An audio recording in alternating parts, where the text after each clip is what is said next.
किसान साथियों, अगर आप भी चाहते हैं कि धान में ज़्यादा से ज़्यादा कल्ले मिल सके तो आज की वीडियो में हम आपको ज़्यादा कल्ले बढ़ाने वाला बहुत ही आसान तरीका बताऊंगा। आज हम जानेंगे जब हम धान में दूसरी बार यूरिया डालते हैं तो उसके साथ कौन सी ऐसी सस्ती चीज़ आप मिला के डालें जिससे धान में ज़्यादा कल्ले आप ले पाएँ। तो आज की पूरी वीडियो किसान साथियों आप ज़रूर देखिएगा, और कोई भी आपके मन में सवाल या सुझाव हो तो आप कमेंट भी कर सकते हैं। किसान साथियों, धान की फसल में यूरिया भी काफ़ी महत्वपूर्ण होती है अच्छे से पौधे के विकास के लिए।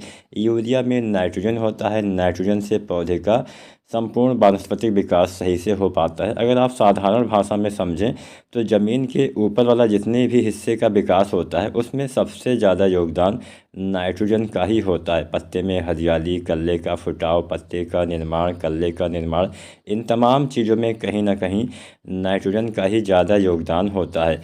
अगर आप सही समय पे यूरिया भी नहीं डालते हैं तो भी कहीं ना कहीं कल्ले कम रहने की संभावना काफ़ी ज़्यादा बढ़ जाती है। तो चलिए इसके बारे में थोड़ा सा जानते हैं कि यूरिया आखिर देने का सही और वैज्ञानिक तरीका क्या है। इसके साथ साथ ये भी आपको बताएंगे कि ऐसी कौन सी चीज़ है जो आप यूरिया खाद के साथ मिला के अगर आप इस्तेमाल करते हैं, बहुत ही सस्ती चीज़ है, आसानी से आपको उपलब्ध भी हो जाएगी, तो उसके फ़ायदे क्या हैं, इसके साथ साथ उसके नुकसान क्या हैं। क्योंकि अगर आप कोई चीज़ इस्तेमाल करते हैं तो फ़ायदा भी कर सकती हैं, नुकसान भी कर सकती हैं, तो दोनों पहलुओं के ऊपर चर्चा करेंगे। तो पूरा वीडियो देखिएगा। सबसे पहले यूरिया के बारे में जानते हैं। अब यूरिया आपको अपनी मिट्टी के हिसाब से प्रयोग करना चाहिए। अगर आपकी मिट्टी भारी मिट्टी है तो ऐसी दशा में, या सामान्य मिट्टी भारी मिट्टी में, आपको यूरिया कम से कम 3 बार इस्तेमाल करना चाहिए। अब जहाँ किसान साथी हल्की मिट्टी मतलब ऐसी मिट्टी जहाँ पे पानी बहुत जल्दी नीचे चला जाता है, कुछ बलुई टाइप की मिट्टी हो गई, रेतीली मिट्टी हो गई, तो ऐसी मिट्टियों में क्या होता है कि ऐसी मिट्टी में जब आप यूरिया डालते हैं तो यूरिया के साथ सबसे बड़ी समस्या यह आती है कि ये पानी के साथ बहुत जल्दी घुल मिल जाती है और पानी के साथ ही नीचे भी बहुत जल्दी चली जाती है। इसीलिए आपको यूरिया आप जब भी डालिए तो 2-3 बातों का ध्यान दीजिए। पहली बात कि कभी भी आप यूरिया सिंचाई करने के पहले मत डालिए। अगर आप सिंचाई से पहले यूरिया खाद का इस्तेमाल करते हैं बहुत कम लाभ आपके पौधे को मिलेगा। जहाँ पे भारी मिट्टी है वहाँ पे तो कुछ लाभ मिल भी जाएगा, लेकिन जहाँ मतलब भारी मिट्टी का आप ऐसे भी अनुमान लगा सकते हैं कि जिस भी खेत में आप पानी लगाते हैं पानी तुरंत ही नीचे चला जाता है, वहाँ पे कम लाभ मिलेगा। जिस खेत में आप पानी लगाते हैं पानी धीरे धीरे नीचे जाता है, जितना देर से नीचे जाएगा उतना ज़्यादा लाभ मिलेगा। तो हल्की मिट्टी में ये समस्या रहती है कि पानी जल्दी चला जाता है, साथ में यूरिया भी बहुत जल्दी, अगर आपने यूरिया सिंचाई से पहले डाल दिया तो जल्दी नीचे चला जाएगा। तो पहला बात ध्यान यही देना है कि यूरिया को हमेशा सिंचाई करने के बाद ही इस्तेमाल करिए। दूसरा बात ध्यान ये देना है कि अगर बहुत ज़्यादा पानी भरा हुआ है तो ऐसी दशा में, या फिर पानी बह रहा है तो ऐसी दशा में आपको यूरिया खाद का इस्तेमाल ही नहीं करना चाहिए। अब ऐसी कंडीशन में 2 चीज़ें आप कर सकते हैं। एक तो अगर आप पानी निकालने की व्यवस्था है तो अच्छी बात है, आप पानी हटा दीजिए, उसके बाद आप यूरिया डालिए। अगर व्यवस्था नहीं है तो उसकी जगह पे आप नैनो यूरिया भी प्रयोग कर सकते हैं। मतलब स्प्रे ब्रश से भी आप यूरिया का या तो स्प्रे कर दीजिए या आप नैनो यूरिया का इस्तेमाल कर दीजिए। 2 ml से 4 ml पर लीटर पानी के हिसाब से हम नैनो यूरिया का भी इस्तेमाल करते हैं। क्या आपने कभी नैनो यूरिया का इस्तेमाल किया हुआ है? क्या वह अच्छे से काम करती है? क्योंकि नैनो यूरिया के बारे में बहुत सारी खबरें ऐसी भी आई थी कि हाँ ये सही से काम नहीं करती है, दानेदार की अपेक्षा बहुत ही कम लाभ इसका मिलता है। तो अगर पानी भरा हो तो ऐसी दशा में आप नैनो यूरिया का प्रयोग कर सकते हैं, या फिर आप यूरिया का घोल बना के भी स्प्रे विधि से प्रयोग कर सकते हैं। अगर आप चाहते हैं कि मैं इन विषय पे भी वीडियो बनाऊं, कैसे आपको यूरिया का घोल बना के उसके साथ क्या क्या और चीज़ डाल के हम इस्तेमाल कर सकते हैं, तो इसके ऊपर आप कमेंट करिए, उसके हिसाब से मैं वीडियो बना दूँगा। तो फिलहाल ज़्यादा पानी भरा हो तब आपको नहीं डालना चाहिए, क्योंकि पानी के साथ रिएक्शन करके जो नाइट्रोजन होता है वो वाष्प मतलब हवा बन के उड़ जाता है, आपके पौधे को गैस बन के उड़ जाता है, आपके पौधे को ज़्यादा नहीं मिल पाता है। अब यहाँ पे इसके साथ साथ कुछ बातें आपको ध्यान ये भी देना है कि हल्की मिट्टी है तो वहाँ पे जैसा कि मैंने बोला कई भागों में बांट के डालिए। अगर भारी मिट्टी है तो ऐसे किसान साथी 3 भागों में कम से कम यूरिया डालेंगे। पहली बार रोपाई के 1 सप्ताह के भीतर, दूसरी बार 20 से 30 दिन, अंतिम यूरिया 40 से 50 दिन। अब यहाँ पे जो समय मैंने बोला 20 से 30 दिन, तो यहाँ पे 10 दिन का डिफरेंस है। ये 10 दिन का डिफरेंस वैरायटी के हिसाब से है। कोई वैरायटी जल्दी तैयार होती है तो जल्दी खाद देना पड़ेगा।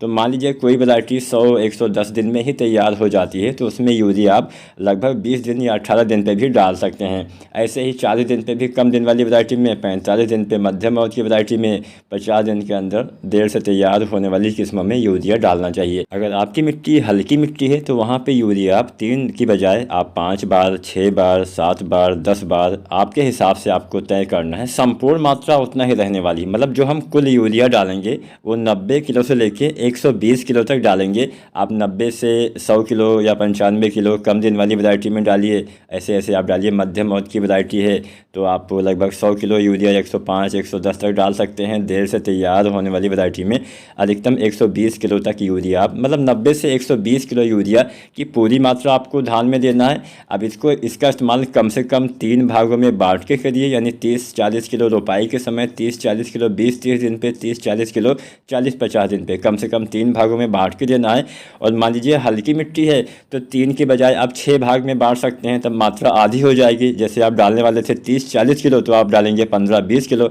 आप चाहे तो सप्ताह में डाल सकते हैं, 5 दिन पे डाल सकते हैं। आपकी मिट्टी के हिसाब से, कितना हल्की मिट्टी है उस हिसाब से आपको यूरिया प्रयोग करना चाहिए। 10 बार भी डाल सकते हैं, 5 बार भी डाल सकते हैं। कम कम मात्रा कई भागों में बांट के आप डाल सकते हैं। अब यहाँ पे यूरिया की तो बात हो गई कि हाँ हमें कैसे डालना चाहिए, कब डालना चाहिए, कितनी मात्रा में डालना चाहिए। अब हम बात कर लेते हैं उस फार्मूले की जो हम आज आपको बताने वाले थे। वो कौन सी चीज़ है जिसका अगर आप इस्तेमाल करते हैं तो जब आप दूसरी यूरिया डालते हैं, यहाँ पर एक बात का ध्यान आपको और देना है कि जैसा कि मैंने बोला, जो पहली यूरिया रोपाई के 1 सप्ताह के भीतर आपको इस्तेमाल करना है 30-40 किलो, वह यूरिया आपको तब इस्तेमाल करना है जब आप सिंगल सुपर फास्फेट का इस्तेमाल करेंगे। अगर आप डीएपी या फिर एनपीके वगैरह डालते हैं जिसमें नाइट्रोजन की मात्रा पाई जाती है, तो जो पहली मात्रा आपने इस्तेमाल करना था 30 से 40 किलो, उसको घटा के आधा कर देना है, यानी 15-20 किलो तब आप यूरिया डालेंगे पहली मात्रा, अगर आप डीएपी या फिर कोई एनपीके वाला फार्मूला डालने वाले थे। अगर आप डीएपी एनपीके नहीं डालते हैं, अगर आप एसएसपी डालते हैं तो इतनी ही मात्रा में 30-40 किलो ही आपको यूरिया पहली बार देना पड़ेगा। अब बात करते हैं वो चीज़ कौन सी है जो कम रुपए में आपको मिलेगी और आसानी से, लगभग भारत में अगर आप कहीं पे भी रहते हैं तो लगभग मेरे हिसाब से सभी जगह पे ये मिल जाएगा। ये है फिटकरी। फिटकरी के बारे में मैं अपनी बहुत सारी वीडियो में आपको बता चुका हूँ। अब सबसे पहले जानते हैं इसके फ़ायदे क्या होते हैं। फिटकरी के इस्तेमाल से आपकी मिट्टी का पीएच वैल्यू मेंटेन होता है।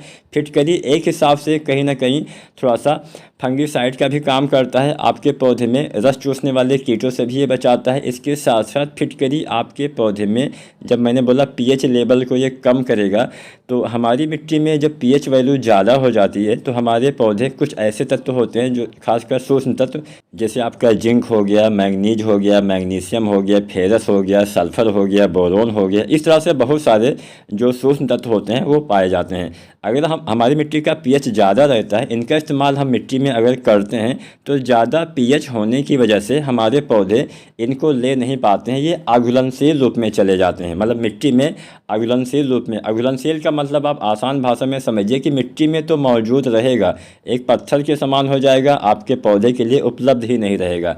तो यहाँ पे अगर आप फिटकरी का इस्तेमाल करते हैं तो वही अघुलनशील तत्व जो आपकी मिट्टी में पहले से मौजूद है, भले ही आपने कभी डाला हो लेकिन पौधे अभी तक नहीं ले पा रहे थे, तो ऐसे तत्व पौधे के लिए दोबारा से उपलब्ध हो जाते हैं, जिससे बिना कोई खाद डाले आप देखेंगे हरियाली, ग्रोथ अच्छे से, आपके पौधे में कल्ले का फुटाव और जड़ विकास, ये तमाम चीज़ें आपको देखने को मिल जाती हैं। अब हम जानते हैं कि हमें कितना इसका इस्तेमाल करना है, उसके बाद हम जानेंगे कि क्या सभी किसान साथी इसका इस्तेमाल कर सकते हैं। तो अगर आप फिटकरी का इस्तेमाल करने वाले हैं तो लगभग 1 किलो मात्रा पर एकड़ के हिसाब से आपको इसका इस्तेमाल करना होता है। जब आप यूरिया डालते हैं तो उसी यूरिया में आप बारीक बारीक फिटकरी को पिसवा लीजिए और अच्छे से मिलाइए ताकि पूरे में अच्छे से मिल जाए।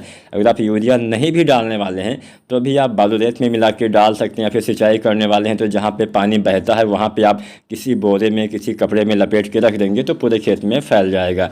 अब यहाँ पे ध्यान ये देना है कि सभी किसान साथियों को इस्तेमाल नहीं करना है। जिन किसान साथियों का मिट्टी का पीएच वैल्यू 7 से ज़्यादा है, 7 है तो भी मत डालिए, अगर 7 से ज़्यादा है, 8 है, 9 है, 10 है, इस तरह से है तो आप फिटकरी का इस्तेमाल कर सकते हैं। खासकर पंजाब हरियाणा के किसान साथी, वहाँ पे पीएच वैल्यू ज़्यादा देखा गया है, लेकिन आपको पहले चेक करना है। पीएच मीटर से आप चेक कर सकते हैं या फिर मिट्टी की जांच करवा के आप जो है पीएच वैल्यू का पता लगा सकते हैं। बिना पीएच वैल्यू चेक किए अगर आप डालेंगे तो उसमें आपको फ़ायदा भी हो सकता है, नुकसान भी हो सकता है। पीएच वैल्यू ज़्यादा रहेगा तब तो फ़ायदा करेगा, पीएच वैल्यू कम रहेगा तो और कम हो जाएगा, जिससे और ज़्यादा नुकसान हो सकता है। तो कोई भी चीज़ आप डालिए तो पहले आपको चेक अवश्य करना चाहिए। पीएच मीटर बहुत महंगे नहीं आते हैं, आप मार्केट में ऑनलाइन भी इसको 400-500 रुपये में बाई कर सकते हैं। तो सबसे पहले बाज़ार जाइए, जहाँ पे कृषि सामग्रियाँ मिलती हैं, वहाँ से पीएच मीटर लाइए। पहले से ही है तो अच्छी बात है। अगर आप पीएच मीटर नहीं लाने वाले हैं तो आप मिट्टी की जांच भी करवा सकते हैं, जो थोड़ा महंगा आपको पड़ सकता है। बाकी आपकी मर्ज़ी, पहले चेक करिए तभी फिटकरी का इस्तेमाल करिए। वीडियो जानकारी अच्छी लगी हो तो लाइक शेयर कर सकते हैं, और चैनल को सब्सक्राइब नहीं किया है तो एसआरजे खेती चैनल को सब्सक्राइब